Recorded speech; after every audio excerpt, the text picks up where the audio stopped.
The Web Content Accessibility Guidelines version 2.2 expected to be released in May of 2023, so in 1 to 2 months from now. I am using the working draft for that expected release, and I will use that to go through and summarize the different success criteria found in WCAG 2.2 conformance level AA. So using my checklist, which is sharing the split screen with me, I'm going to read through and quickly summarize each success criterion. The first has to do with focus appearance. I've changed the titles in my checklist and guide to what I think are more commonsensical titles for each success criterion. So for 2.4.11, I have focus indicator visibility. I think the actual title is focus appearance. Oh, it is, because I have that written. I've also got links to all of the different success criteria, so you can go read the official documentation. But for focus indicator visibility, this is really getting at making sure that the focus indicator stands out from the page and that there is a minimum thickness and there is a minimum color contrast ratio. Now, when you go through the official documentation, what can create confusion is that there are 2 different ways to meet this success criterion. You can do one or both, but both have different bullets to them where you need to work through and understand, okay, how do I meet one option or the other? But really, the key here is to not get caught in the different minimum requirements, and instead just focus in on how do I make sure my focus indicator stands out from the page, and how do I also meet the requirements that WCAG has set forth. And I think the easiest way to do that is to have a solid enclosed border of 2 CSS pixels, and then ensure that there is a 3-to-1 color contrast ratio between the focused and unfocused states, as well as between any adjacent colors. So any colors that are on the background or any colors that are right up against the focused indicator. And so a good way to think of this is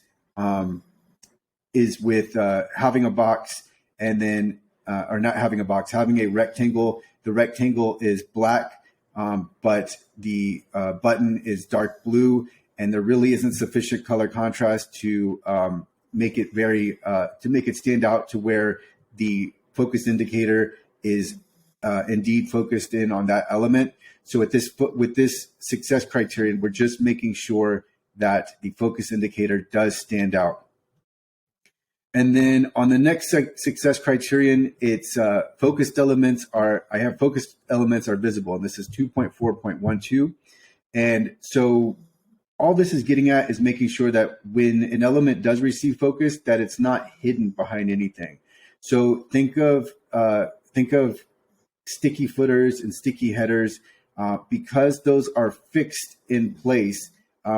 Sometimes focus can get hidden behind them. And so you want to make sure there are no pop-ups, there are no overlays, there are no situations where an element receives focus, but the focus is lost because it is hidden or blocked by other content. With 2.5.7 gets at dragging movements, and this might get slightly confusing, but the key to remember here is that if there is a function that requires a dragging movement, that you have an alternative where someone doesn't need to drag, but rather just needs to have a single point where they can select an item and then a single point where they can place it elsewhere using a mouse or with touch with a finger or stylus. So this is not, at first I thought this had concerned keyboard navigability, but that's not it. What the dragging movement success criterion is focused on is not requiring the dragging movement, but rather the ability to start at one place and then click another and accomplish the same dragging function without the need to drag an item the entire way. So it's just, think of it in terms of using a mouse on a desktop. We can select an item at one point, and then we can go to another point and then click our mouse and then place whatever we are dragging to that second point. So what this success criterion gets at is removing the dragging movement in between clicking and holding and then dropping. Rather, we just have to have one point and then a second point where we can accomplish the same thing. And this could be by a mouse, and it could be by touch with a finger or stylus. The next success criterion is 2.5.8. This gets at target size. And so the key here is just making sure that our interactive elements, anything that we might click or select or add input to, or whatever the case is, we just make sure that has a minimum size. And so the minimum size required by 2.5.8 is 24 by 24 pixels. However, there are exceptions. And one of those exceptions is if the size of the target is not 24 by 24, let's say it's 20 by 20, then there is adequate space around that target to where another target could not be clicked. So if you have a 20 by 20 target and you add 4 by 4 space around it so that the total between the target and the space is 24 by 24, then you would meet this success criterion.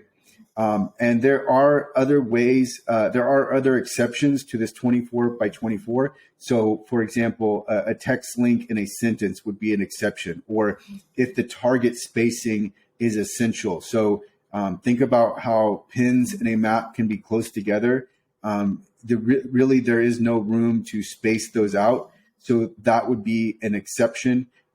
So there are exceptions to this success criterion, but the important takeaway is that we are only concerned with making our pixel target a certain size. And so really, you don't want to get caught up in the minimum here. You'd rather go above and beyond. So I would have my targets at least 24 by 24, ideally larger.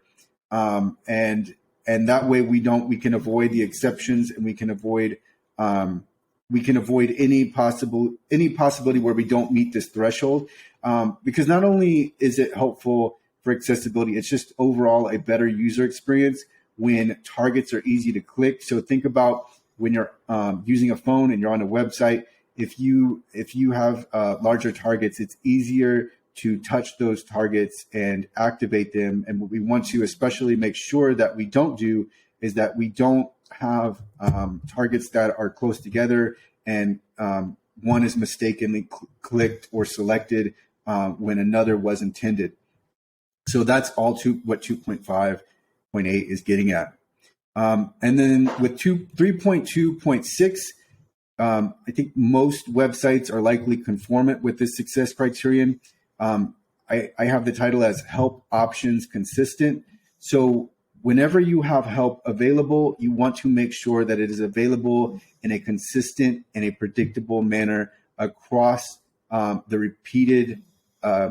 across the web pages that are part of a common series of web pages.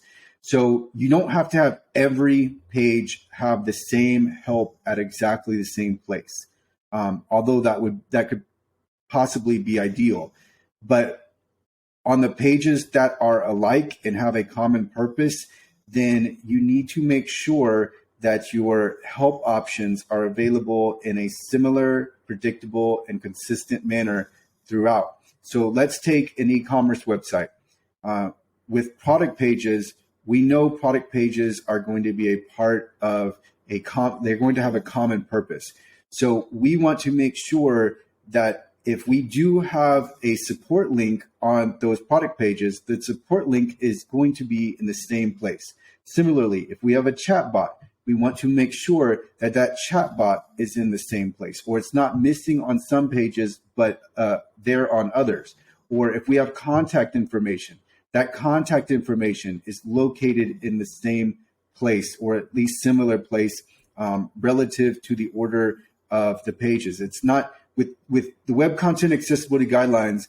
Whenever you hear consistent, it doesn't mean exactly the same, but it does mean consistent. So there may be times where the ordering changes, or there may be some slight variance, but generally there should be a consistency and it should be predictable. And so this success criterion doesn't require that you offer help, but rather if you do have help options, that they remain consistent throughout the pages where they are repeated. So if you do, like, as I said, it's pages of a common purpose. It's not necessarily across the entire website, because you might have, for example, those product pages on an e-commerce website, and then you might have the checkout pages. So the checkout pages might have different options for support. So for example, there could be a frequently asked questions link or a knowledge-based link. And so if that's the case, then that wouldn't necessarily apply to the product pages. But ultimately here, we're just concerned with if there's help, it's available in a consistent location. With the next success criterion, it's 3.3.7. It's redundant entry. And so what this gets at is if information has already been entered by the user, and this is in the same session, so it doesn't apply for every time a user visits a website, but if information has already been entered, it's available either to be auto-populated or selectable, and the exceptions would be when re-entering the information is essential, or the previously entered information is no longer valid. So when re-entering information is essential, that could be where you need to confirm a password to make sure that you have indeed entered the password that you intend to. And with previously information, so some information it has time of the essence, right? Like it's important, the timing, and it may no longer be good once a certain amount of time has passed. So that could be an illustration of when previously entered information is no longer valid. But the key with this success criterion is making sure that if a user enters information, so think of a billing address and a shipping address. If the user has already entered the billing address, then you want to, or the shipping address, let's say it's the shipping address that comes first, then we want to make sure that that information can be selected or auto-populated so that the user does not have to re-enter that information once again. And that's usually already the case with many websites, because this gets to user experience as well as accessibility. So the accessibility leads right into user experience. And here we want to make sure that we are saving time and reducing the need to re-enter information over and over again. With 3.3.8, it's the last success criterion under AA conformance, and it gets to it's titled accessible authentication. And so the key to meeting this success criterion is that users do not have to log in by remembering a password or solving a cognitive test. However, there are exceptions to this. And so one exception is if the cognitive test is only recognizing objects, then that would still meet this success criterion. However, that's not optimal that we have a CAPTCHA for recognizing objects, but it is recognized as an exception. And there are many ways that someone can enter a password without having to remember it. And so the official documentation page lists out several different ways where you don't have to remember a password, but a password can be entered. So if the form fields are labeled correctly, if you allow for copy and paste, these are ways where a password does not have to remember. There are also third-party. It's not necessarily integrations, but like a password manager. If the ability to integrate a password manager is available. But what this is getting at is just reducing is eliminating the need to remember a password or solve a cognitive test simply to log in. That is what this success criterion is getting at. So there are a number of exceptions, and I won't go through them all here. But the point is that you do have a way to log in without remembering a password or having to go through a cognitive test, unless that test involves recognizing objects. So this is a quick rundown of the Web Content Accessibility Guidelines version 2.2 conformance level AA. Obviously, this is only a quick overview, but now you have a really good idea of what each success criterion is getting at. In my WCAG course, I will have video explanations of each, and so I'll cover a lot of the same material, but I'll also go into some of the examples. And then also, I will link to that course below, but you can also download this checklist that I have been going through and sharing the split screen with.